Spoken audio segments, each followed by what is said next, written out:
എല്ലാവർക്കും കോപ്പറേറ്റീവ് വേ കേരളയിലേക്ക് സ്വാഗതം. ഇന്നലെ ഒരുപാട് പേര് തെറ്റിച്ച ഒരു ചോദ്യമാണ്, അതായത് ഫാദർ ഓഫ് ഗ്രീൻ റെവല്യൂഷൻ എന്ന് പറയുന്നത്. ഫാദർ ഓഫ് ഗ്രീൻ റെവല്യൂഷൻ എന്ന് പറയുന്നത് ഫാദർ ഓഫ് ഗ്രീൻ റെവല്യൂഷൻ ആരെന്ന് വെച്ചപ്പോൾ ഒരുപാട് പേര് എഴുതിയ ഉത്തരവ് എന്ന് പറയുന്നത് എം.എസ്. സ്വാമിനാഥനാണ്. എം.എസ്. സ്വാമിനാഥനാണോ ഫാദർ ഓഫ് ഗ്രീൻ റെവല്യൂഷൻ? അല്ല. ഉത്തരവ് എന്ന് പറയുന്നത്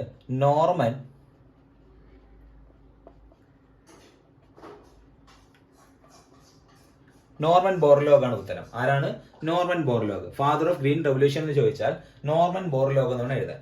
ഇനി father of green revolution in India എന്നാണ് ചോദിക്കുന്നതെങ്കിൽ നിങ്ങൾ എഴുതിയ ഉത്തരം ശരിയാണെന്ന് എം.എസ്. സ്വാമിനാഥനാണ്. ഇൻ ഇന്ത്യ എന്നാണ് ചോദിക്കുന്നത്, നമുക്ക് എന്ത് എഴുതാം?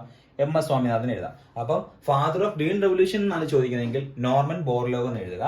ഇൻ ഇന്ത്യ അല്ലെങ്കിൽ father of green revolution in India എന്നാണ് ചോദിക്കുന്നതെങ്കിൽ എം.എസ്. സ്വാമിനാഥൻ എഴുതുക. അപ്പം നമുക്കിവിടെ father of green revolution Norman Borlaug ആണ്. അത് ഇന്ത്യയിൽ ആരാണെന്ന് ചോദിച്ചാൽ എം.എസ്. സ്വാമിനാഥനാണ്. അപ്പൊ നമുക്ക് കുറച്ച് ഇമ്പോർട്ടന്റ് പേഴ്സണാലിറ്റീസ് നോക്കാം. നമ്മൾ നേരത്തെ ഈ ഫാദർ ഓഫ് ഗ്രീൻ റെവല്യൂഷൻ എന്നൊക്കെ പറഞ്ഞ പോലെ തന്നെ മറ്റ് ഫാദേഴ്സിനെ കുറിച്ച് പറഞ്ഞു നോക്കാം. അതായത് father of cooperative movement in the world ആരാണ്? നമുക്കറിയാല്ലേ, ആരാണ്? റോബർട്ട് ഓവൻ ആണ്. ആരാണ്? റോബർട്ട് ഓവൻ ആണെന്ന് തോന്നുന്നത്. Father of the cooperative movement in the world എന്ന് പറഞ്ഞാൽ ആരാണ്? റോബർട്ട് ഓവൻ ആണ്. അപ്പൊ ഇന്നലെ ഇട്ട ചോദ്യങ്ങളിൽ ഈ ചോദ്യങ്ങളും മിസ്റ്റേക്ക് വരുത്തിയവരുണ്ട്. അപ്പൊ അവർക്കൂടെ വേണ്ടിയാണെങ്കിൽ വീഡിയോ ചെയ്യുന്നത് നോക്കുക. Father of cooperative movement in the world ആരെന്ന് ചോദിച്ചാൽ ആരാണ്? റോബർട്ട് ഓവൻ ആണ്. Father of the cooperative movement in India ആരാണെന്ന് ചോദിച്ചാൽ ആരാണ്? Frederick Nicholson. ആരാണ്? ഫ്രെഡറിക് നിക്കോൾസൺ ആണെന്ന് തോന്നുന്നത്. Father of the cooperative movement in India ആരാണെന്ന് ചോദിച്ചാൽ ആരെന്ന് പറയാ?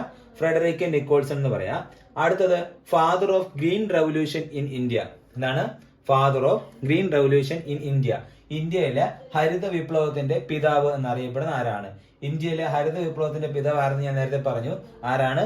എം.എസ്. സ്വാമിനാഥൻ. ആരാണ്? എം.എസ്. സ്വാമിനാഥൻ. അപ്പം ഇന്ത്യയിലെ ഹരിത വിപ്ലവത്തിന്റെ പിതാവ് ആരാണെന്ന് ചോദിച്ചാൽ ആരാണ്? എം.എസ്. സ്വാമിനാഥനാണ്. ഓക്കെ, മാറിപ്പോലെ നോർമൻ ബോർലോഗ് എന്ന് എഴുതി വയ്ക്കല്ലേ. നോർമൻ ബോർലോഗ് എന്തുവാ? ഫാദർ ഓഫ് ഗ്രീൻ റെവല്യൂഷൻ മാത്രമാണ് ചോദിക്കുന്നതെങ്കിൽ നോർമൻ ബോർലോഗ് എഴുതുക. ഗ്രീൻ റെവല്യൂഷൻ ഇൻ വേൾഡ് ആണ് ചോദിക്കണമെങ്കിൽ നോർമൻ ബോർലോഗ് എഴുതുക. ഇന്ത്യ ആണ് ചോദിക്കണമെങ്കിൽ എം.എസ്. സ്വാമിനാഥൻ എഴുതുക. അടുത്തത് father of white revolution in India. ഇന്ത്യയിലെ ധവള വിപ്ലവത്തിന്റെ പിതാവ് ആരാണ്? ആരാണ്? നമുക്കറിയാം, വർഗീസ് കുര്യൻ ആണ് അല്ലേ. അദ്ദേഹം എല്ലാം കൊണ്ടുവന്നത് വർഗീസ് കുര്യൻ. വർഗീസ് കുര്യനെ കുറിച്ച് മാത്രം ഒരു വീഡിയോ ഞാൻ ചെയ്തു തരാമേ. വർഗീസ് കുര്യൻ. അപ്പൊ father of white revolution in India ആരാണെന്ന് ചോദിച്ചാൽ ആരാണ്? വർഗീസ് കുര്യൻ ആണ്. അടുത്ത ഫാദർ ഓഫ് എക്കണോമിക്സ് നമുക്ക് എല്ലാവർക്കും അറിയാം. ആരാണ്? Adam Smith. ആരാണ്? Adam Smith. ആഡം സ്മിത്ത് ആണ് തോന്നുന്നത് ഫാദർ ഓഫ് എക്കണോമിക്സ്. അപ്പൊ ഇത്രയും കാര്യങ്ങൾ ശ്രദ്ധിക്കുക. ഇതൊക്കെയാണ് ഇമ്പോർട്ടന്റ് പേഴ്സണാലിറ്റീസ് ആയിട്ട് വരുന്നത്.